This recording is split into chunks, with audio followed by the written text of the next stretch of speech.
Entrepreneurship and business is our first topic, and there we go. So why study entrepreneurship? One reason is that our students are interested in it. You can see Gallup poll from a little while ago, 27% of high school students said they want to start a business. Okay, that's important, but I think it's more important to study this in school because entrepreneurs have played such a very influential role in American society.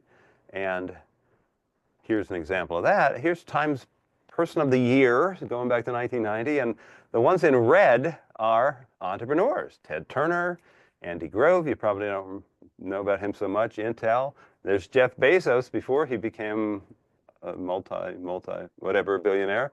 Bill Gates. One year it was a little mirror, and so it was you. Perhaps you will be an entrepreneur. I always tell my students. Mark Zuckerberg, Donald Trump, and Elon Musk, picked as Person of the Year, most influential person, in the news that year, an entrepreneur in many cases. Now, what I'm going to focus on, though, is the impact that these entrepreneurs have had on the economy, because you really cannot understand a market economy or American economic history if you don't study entrepreneurship. So, start with definitions here. Etymologically, entrepreneur from the French entreprendre, to undertake. And the people first called entrepreneurs were actually undertaking military campaigns, which involves a lot of logistics and moving around the troops and the supplies and all that kind of stuff. And later they applied that to, running a business. I think our most insightful economist studying entrepreneurship is this man down here, Joseph Schumpeter, one of the most influential economists of the 20th century. He defined an entrepreneur as someone who organizes, manages, and assumes the risk of a business or enterprise. And then he broke the entrepreneurs into kind of two categories. The innovators, the true entrepreneurs, and then the replicators who just take other people's ideas and borrow those. There's people in between, right? They will have innovative ideas, but they also steal other people's ideas, and maybe most of the time they're doing something kind of routine, but then they have these entrepreneurial bursts where they do some innovative activity. We're going to be focusing on the ones that are like full-time entrepreneurs in Schumpeter's mind. And he said that entrepreneurs do any and all of the following. They develop new and improved products. Yep. They open new markets, selling maybe a place that people hadn't sold before. They'll develop more efficient methods of production. So making something that has been made before, but now using fewer resources in a more efficient manner. They might, D, find new and improved sources of supply. And they could, like John Rockefeller in the game that you were just playing, rearrange an entire industry by, say, monopolizing it, or maybe breaking up a monopoly. Of course, they will also copy other people who do activities A, B, C, D, and E. Okay. So when I teach the economics of entrepreneurship, I will use this book called The Frozen Water Trade. It's about a not so famous entrepreneur named Frederick Tudor. You can see his years. He was in business in the 1800s. He was in Massachusetts.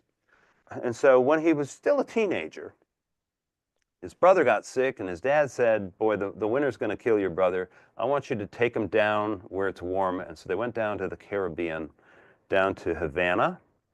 And while he was there, he had a little light bulb go off over his head, right?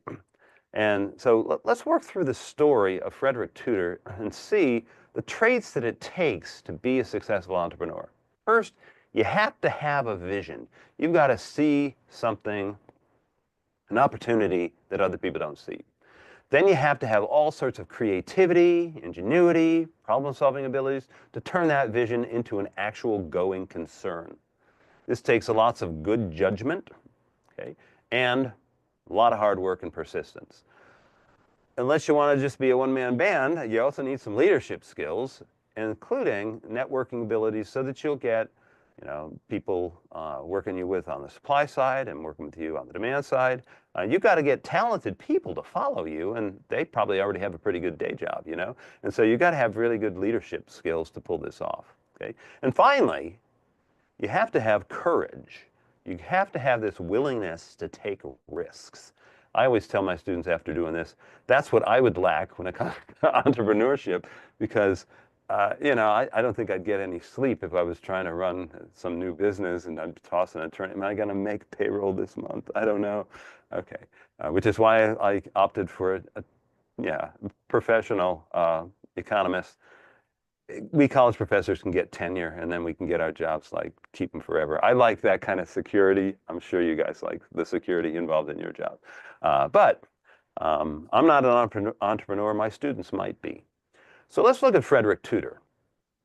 First, he had a light bulb go off over his head. Actually, before they invented the light bulb. But he had a brilliant idea. When he was down in Cuba, even in the middle of the winter, it started to get hot. And he said, well, this is bad. You know what we could do? Bing, goes the light bulb. Up in New England, where we live, we cut ice out of our ponds in the middle of the winter, stack it up in an ice house, and then all summer long, we can take it out and cool things off. How about if I put this stuff in a ship and bring it down to the Caribbean? So when he goes back up to Massachusetts to tell people his idea, they think he's completely nutty. And it's never going to work because the ice is all going to melt and it's going to destroy the cargo in the ship. And he's got to buy his own ship to actually bring it down. Okay? And when he brings it down, nobody has ever seen ice before, and he doesn't have ice houses. And so he kind of sells it off the back of the ship to local restaurants and bars and whatever. And people, they kind of like it. Yeah, it kind of catches on. So he almost turns a profit, except there's a storm on the way home that damages his ship, whatever. But he says, proof of concept, right? I'm going to go down and I'm going to do this again. Okay. But it doesn't work out so great because of various events that are outside of his own control, like bad partners and then Jefferson's embargo. And he ends up getting thrown into debtor's prison. When he's in debtor's prison, he's got this little ice notebook that he keeps his thoughts in. And one line in the notebook just catches your attention. He's in debtor's prison, and he says, "They all think I'm beaten. Little do they know that I will rise above them all." Ah, there you go. This guy had persistence. He had the courage, the guts to keep going on this. And so he kept at it and kept at it and got better and better. And along the lines, like, invented a bunch of new things, like ice houses that could withstand the warm weather. And he learned some thermodynamics. And he learned that if you drain the ice off just right, it'll actually cool things down and the ice will last longer and you have fresh water on the ship on the way down. He learned the perfect insulators, which turned out to be really cheap sawdust as you could pack everything up. He invented little ice boxes that people could have in their homes, and then you would bring the ice there. And he just kept at it and kept at it and became, here he is, a picture of him, the Ice King by the end of his career, right? But this is what you need to be a successful entrepreneur, those kind of traits that Frederick Tudor had. So what kind of impact do entrepreneurs have on our economy?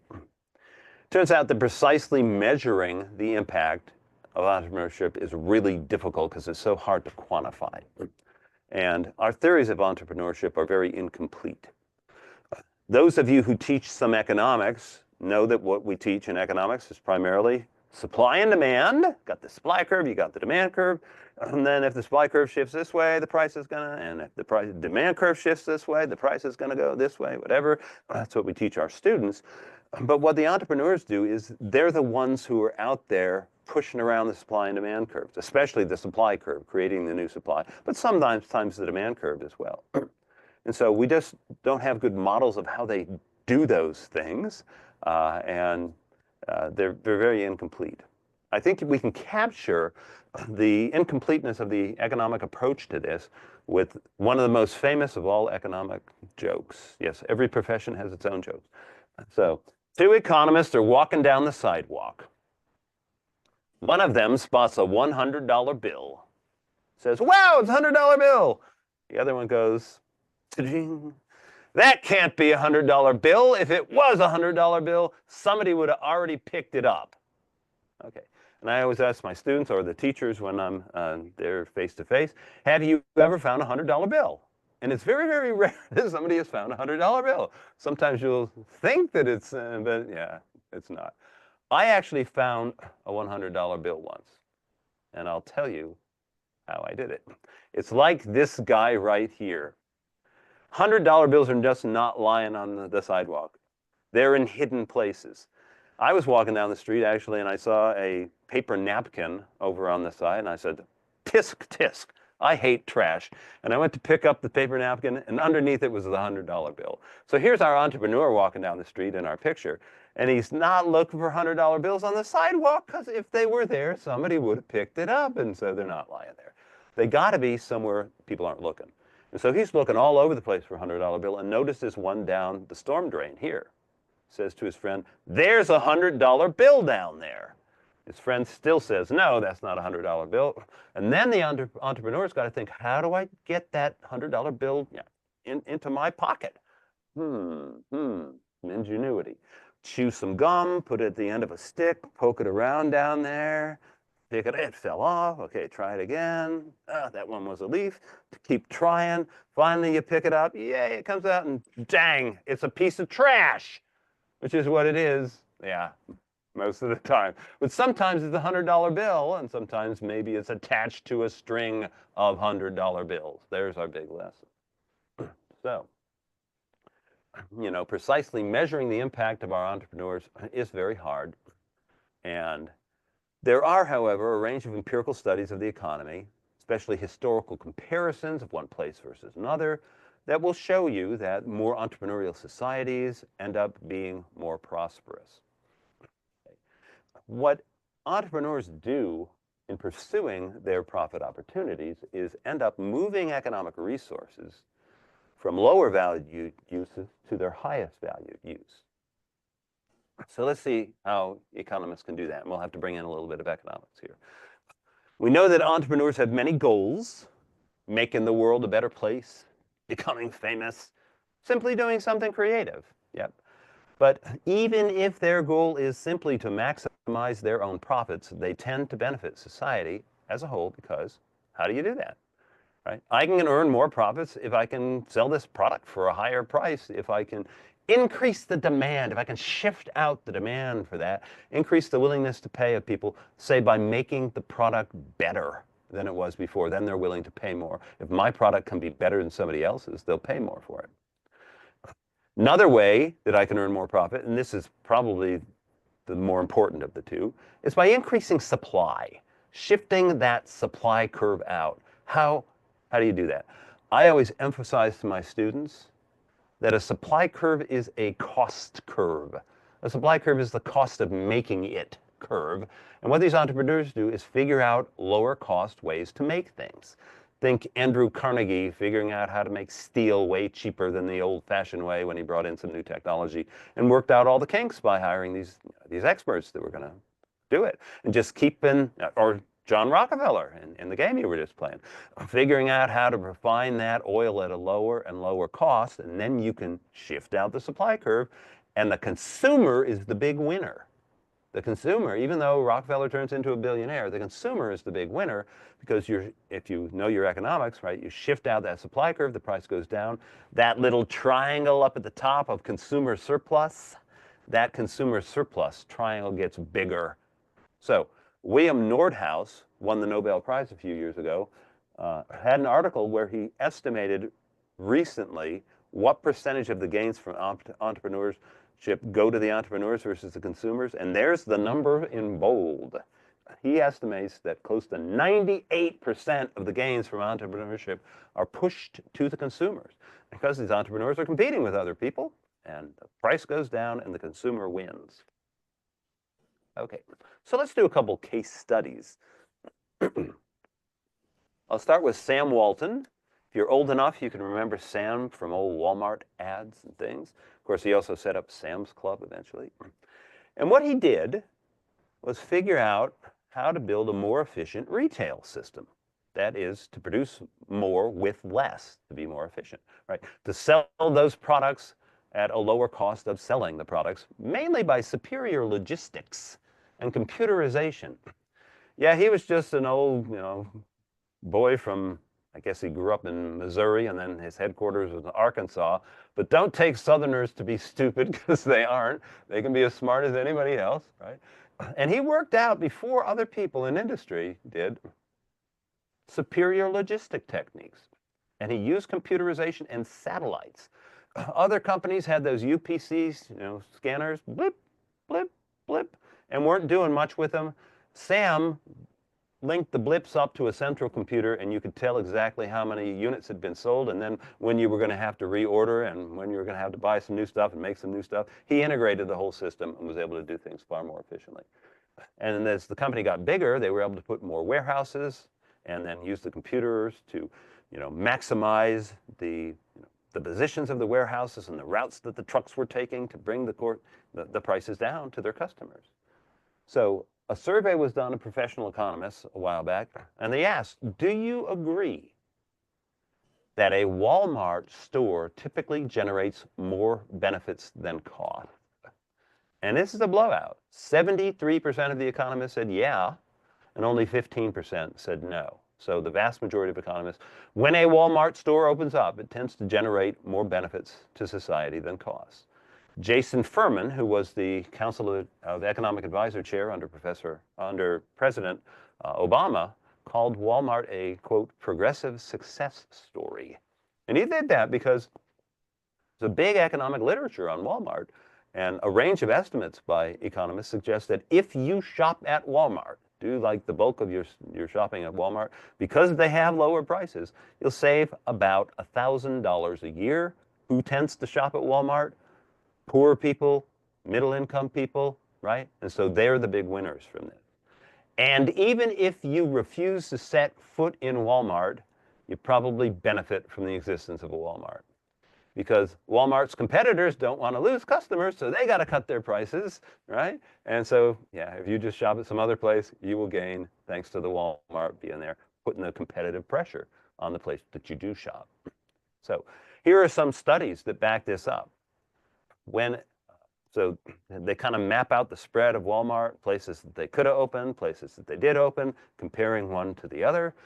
And they find, for example, that Walmart opening in an area reduces food insecurity, right? So food insecurity, reduced food intake due to lack of money, reduces food insecurity among the poor by about 7.5%, and among poor children by about 12.2%. Walmart even increases housing prices nearby, because now it's easier for you to go shop and it's a more desirable location. Now there's some losers from Walmart. Mainly the competition, okay? But not their workers. They got to pay their workers about the same as anybody else has to pay for their workers. They're a small part in most labor markets, and so they're not going to shift the wage much one way or the other. But the big thing that happens is their competitors, right? So what happens when you save about $1,000 a year by shopping at Walmart all the time? If you are shopping at Walmart instead of somewhere else, those people get hurt. But if you take your extra $1,000 you saved and then spend it somewhere else, those businesses win.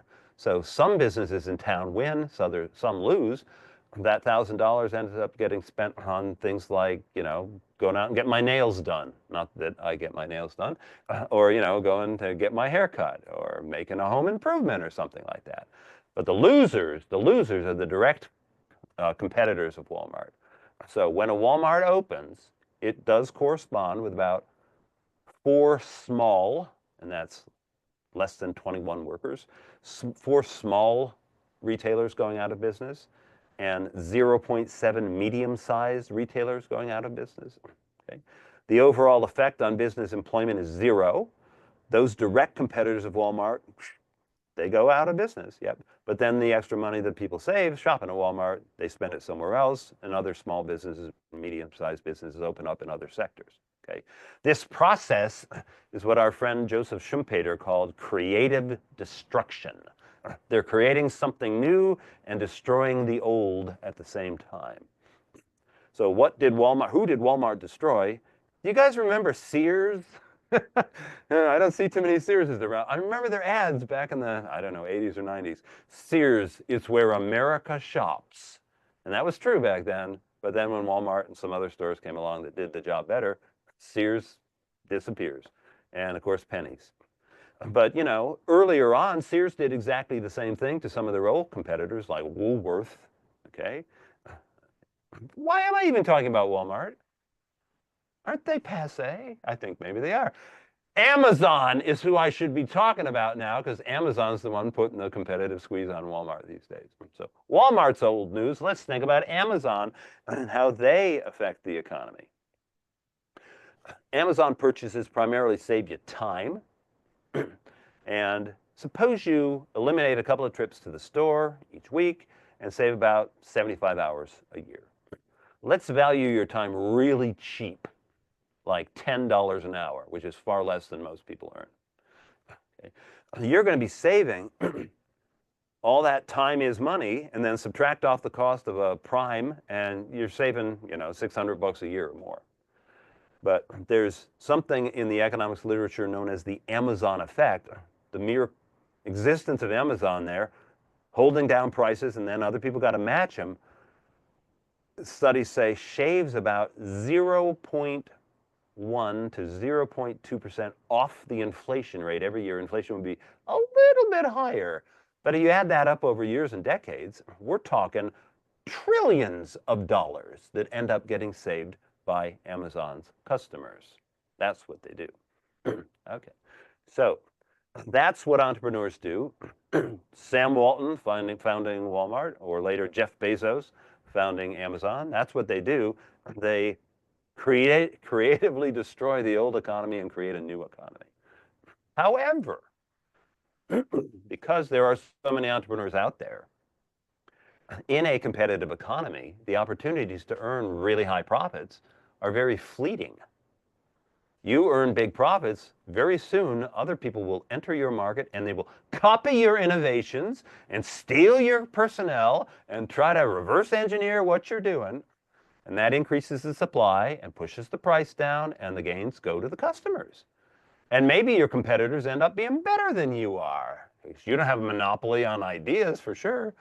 So Henry Ford enters the automobile industry in the early 20th century. He passed out ransom Olds, the Oldsmobile, right? What did Ford do? But implement a vision of a reliable, cheap to produce, affordable car? Yeah, the Model T, it was great. The majority of cars sold in several years in the early 1920s were Model Ts. But people didn't want just a Model T, they wanted plenty of other things, and Ford wasn't giving it to them. So GM steps in and start making new innovations. Like you can have your car in a color other than black. You can have all sorts of interesting styles, etc. So what happens? GM enters, and then the Dodge boys jump in, and Walter Chrysler, right? And the competition just keeps going and going. So that is why entrepreneurs often turn to the government. They say, I was doing pretty well, and then this new competition swept in. Can you help me? I would like to, they don't put it in these terms, I'd like to stifle all this competition. So we got to be aware of this crony capitalism, because they will attempt, if we let them, to form monopolies, to collude with each other. Okay? And so we don't want Mr. Moneybags here taking over the economy. We got to be very vigilant. And I think the best thing for us to do is to tear down the barriers to entry, to make it easier for new firms to come into markets that can compete with the old firms. Okay. Cronyism, is it a very serious problem in the US economy? Tough to measure. Here's one way of measuring it from The Economist magazine. They go country by country and look at sectors that they believe in the dark blue are crony sectors. That is, sectors where you get your profits because you're friends with the government or the government's stifled competition against you. And then non-crony sectors. And so what percentage of the wealth of the billionaires as a percentage of GDP goes to cronies versus non-cronies? And you can see the United States is well down at the bottom for the cronies. Most of our vast wealth in our economy has not gone to people that just were friends with the government. That's not how Amazon got to be Amazon. No, they didn't get any special breaks that other firms weren't getting, right? And so Russia, not so. But the United States, a not so cronyist economy, according to the calculations of the Economist magazine. So well, let's step back then and think a little bit about what role the government has played in this entrepreneurial story. And my bottom line is that historically the government has encouraged competition, but also sometimes undercut competition. The federal government has adopted a lot of policies that help the competition, and many of them are right there in the Constitution. So Article 1, Section 10 of the Constitution blocks states, stops states from blocking interstate commerce. If you teach history, you know about the famous court case of Gibbons versus Ogden. New York granted a steamboat monopoly, and the people from New Jersey couldn't come up and send their steamboats to New York. And the Supreme Court said, no, no. Congress regulates interstate commerce from New Jersey to New York. New York, you don't regulate this. That monopoly, you can have it in your state if you want, but you can't have it interstate. Okay, they struck that down, and then of course the state monopoly fell apart as well. And so this has been very effective, the structure of our Constitution, setting up a very large free trade zone in our country so that things, firms in different states can compete with each other. Okay. One thing that the government has used is antitrust policy that'll break up some of our monopolies. Standard Oil eventually got broken up by an antitrust law.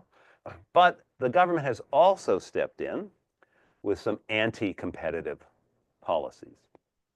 Tariffs, for example, right? Raising taxes on imports, that reduces the competition that American firms have to face from foreign firms.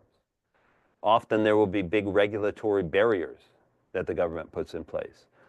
If you're old enough, you might remember when airline flights were not every seat being full and they cram you in. Like back in the old days, half the seats were empty. Okay? Because back in the old days, this was regulated and firms couldn't compete on price. They all had to charge the same price. And they competed then by giving you more leg room and giving you more space and giving you fancy meals that you didn't really want, flying at all sorts of times to make it most convenient to you.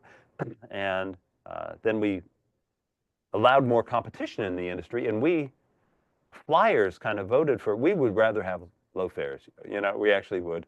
Cram me in, I'll take the low fare. I don't really want to pay first class. It used to be basically everybody was paying the equivalent of first class fares until the competition came in.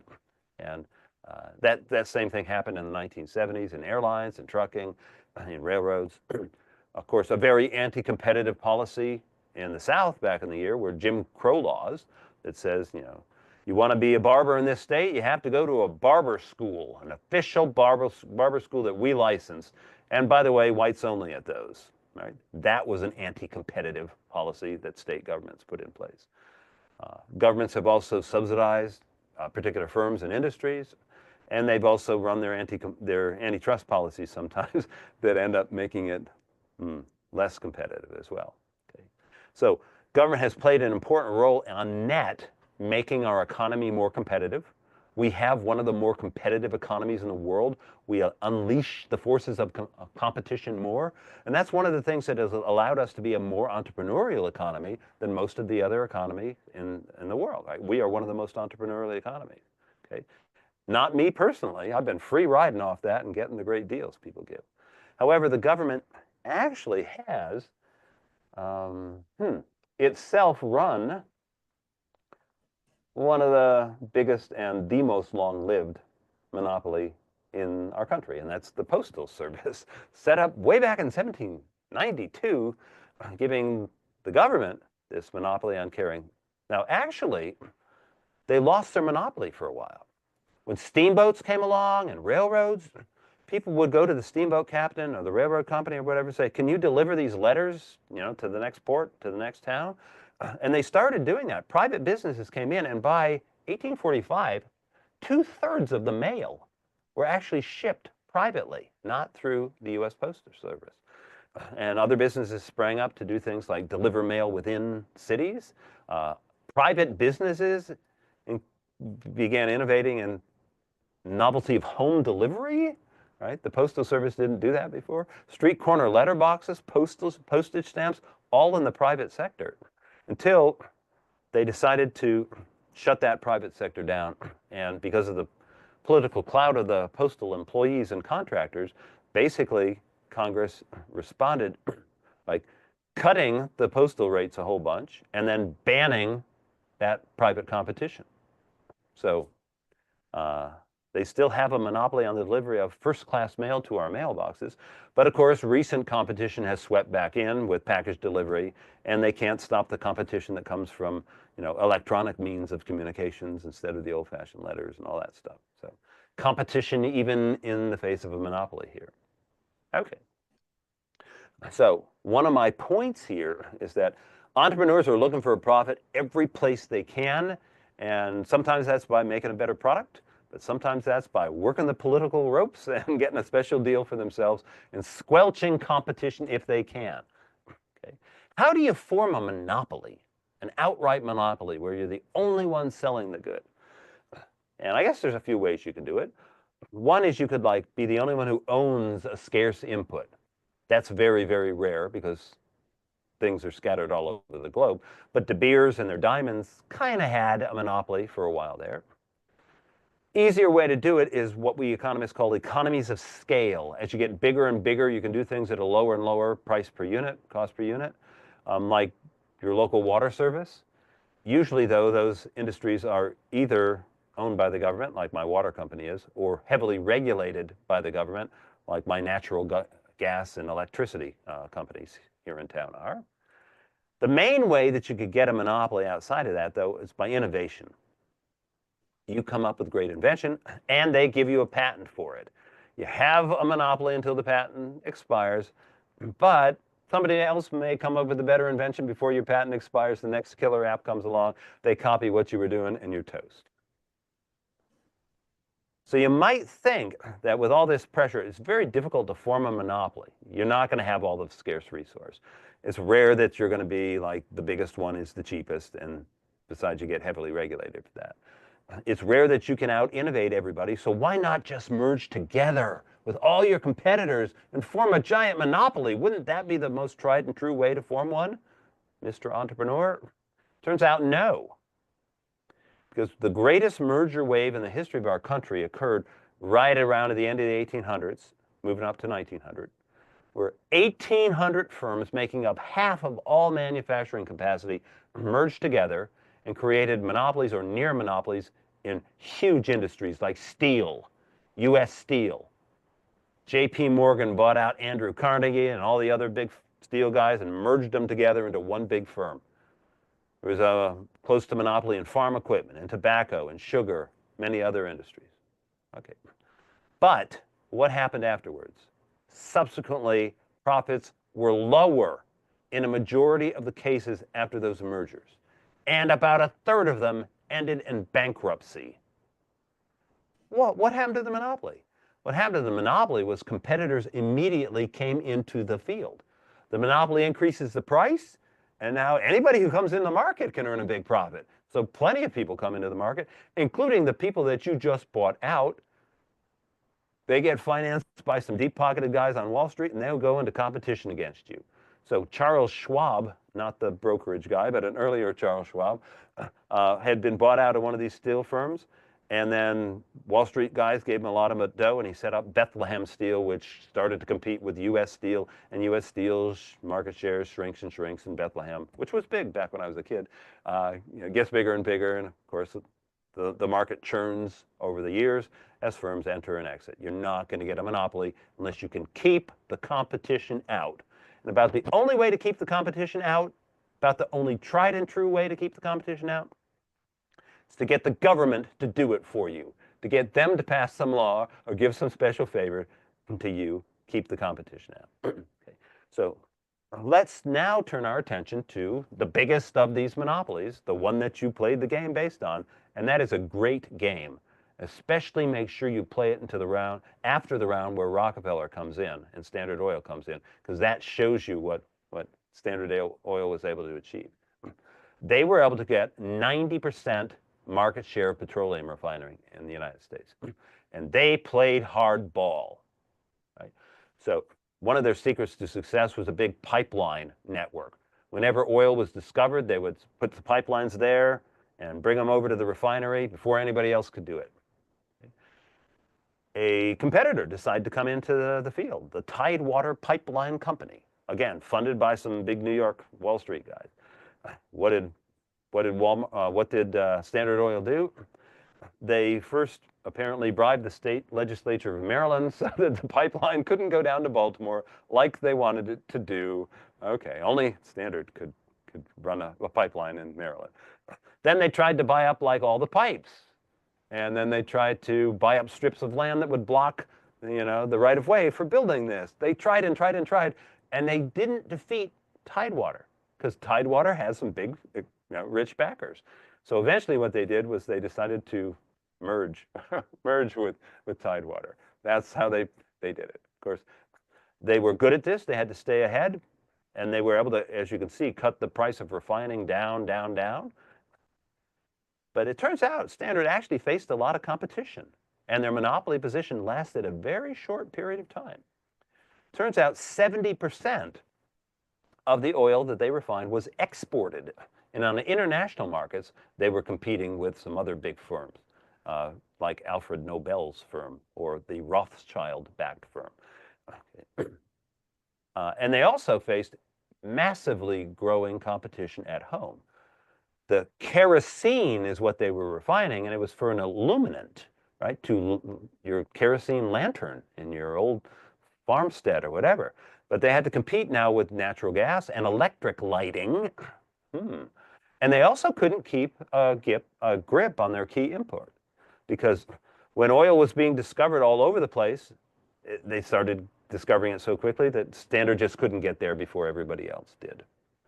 So I know that the Supreme Court broke up Standard Oil, but even before they did, Standard's market share was just shrinking and shrinking and shrinking. Deep-pocketed big competitors kept coming into the market. Andrew Mellon, you may have heard that name, Carnegie Mellon, and his friends backed Gulf Oil, for example. So my key point here is that even if you're a successful entrepreneur, don't expect to be able to form a monopoly, because maintaining the monopoly is very difficult. Entrepreneurial entry by other entrepreneurs is relentless. The only way you can really get this to work is if you can get the government to keep the competition out. Okay. Entrepreneurs come in all sorts of walks of life. Here's a not so well-known entrepreneur from back during this period, a woman named Maria Beasley. She developed a new machine and a new process to make barrels. It used to take a skilled artisan. He could produce about 8 of these barrels a day. Using her machines, 3 unskilled operators could make 800 barrels a day. They used to ship oil in barrels, right? Wow! So what did she do? She licensed her patent off to Standard Oil, and then later got bought out, and they formed American Barrel and Stave, and she became a millionaire, right? Okay, so let's wrap things up by thinking about the high social status that entrepreneurs have had in the United States, how this affects our economy, and how we can encourage entrepreneurship to continue. Because remember, the vast majority of the benefits go to us consumers. And I think one thing that really helps an economy, a country be entrepreneurial, is that there are cultural norms.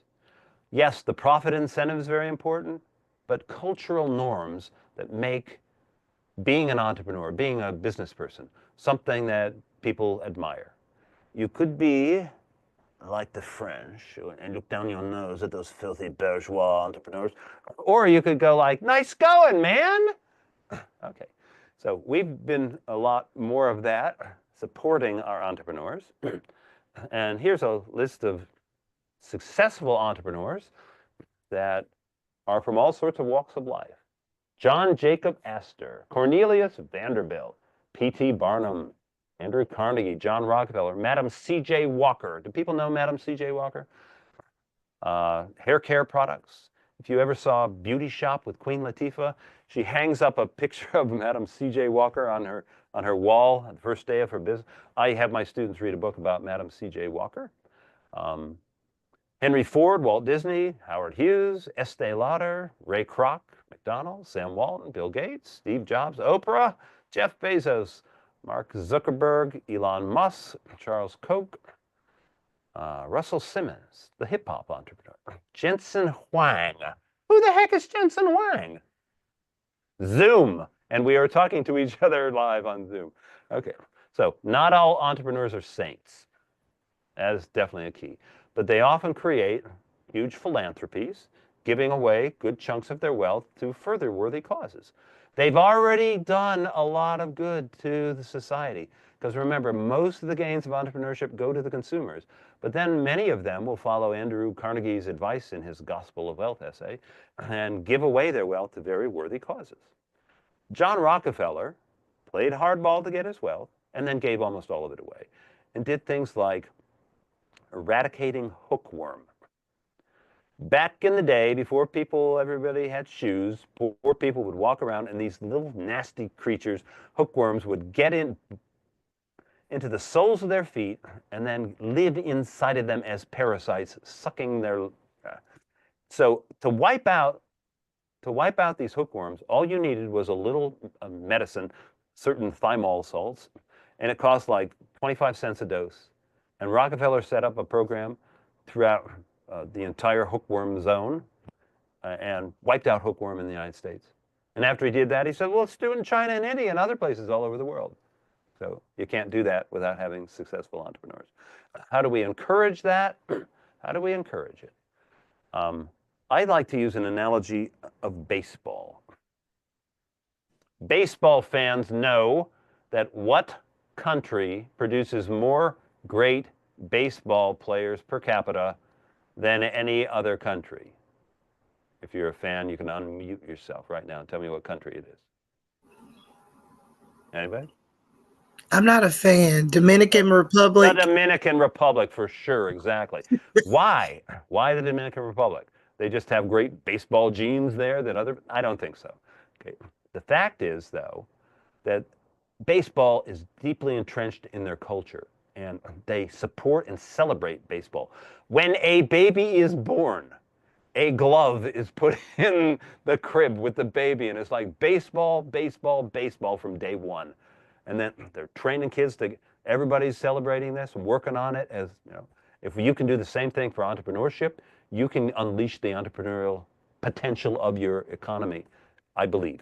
Okay, so the key is that entrepreneurs are real people just like you and me, and by studying them, we can put a face, a face on the economy. One thing bullet point at the bottom that I skipped over because I know I'm just about out of time. John Rockefeller, fascinating man. Turns out his father was a professional con man and a bigamist. Right? He started another family in Canada to go along with the family that had John. So you teach students about this and like, what would you do in a situation like that where your dad is like this ne'er-do-well? Either you kind of follow him or you go like, I'm not going to be like my old man. I'm going to show people, what the Rockefeller family is really like. And John did. So I think we can put a real human face on our entrepreneurs by studying them as individuals, but beware of the predatory entrepreneurs like Al Capone, the rent seekers, the vampires who suck the life breath out of firms. And we've got to set up our incentives so that successful entrepreneurs are the ones that add value to our economy. Okay, and I think I ended right on time. Hang on, Robert. Much obliged.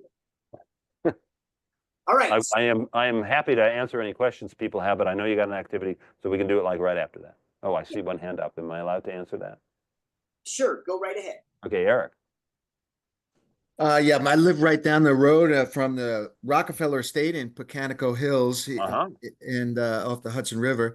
And so I frequently walk there, and I imagine some of the other participants here today also have taken advantage of some of the entrepreneurs' uh, um, generous contributions to our society here in many different ways. But my question is about if you could maybe talk for a minute or two about immigrants' um, relationship to entrepreneurship, Yeah. and maybe And so also I think if in light you of Yep. what's going on in our country today. if you Also, quantify things both historically and today, you will find that immigrants tend to be more entrepreneurial than the overall population. And it's generally argued that that's a selection effect, right? Who moves to the United States are just not random people. They tend to people who are going to get up and go, have a little get up and go, right?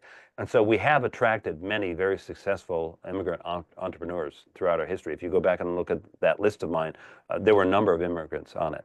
So for sure, uh, uh, it's true that many immigrants are less educated, less skilled, but even within their categories, they usually have far more drive, et cetera, to succeed. thank you. Thank you. Good.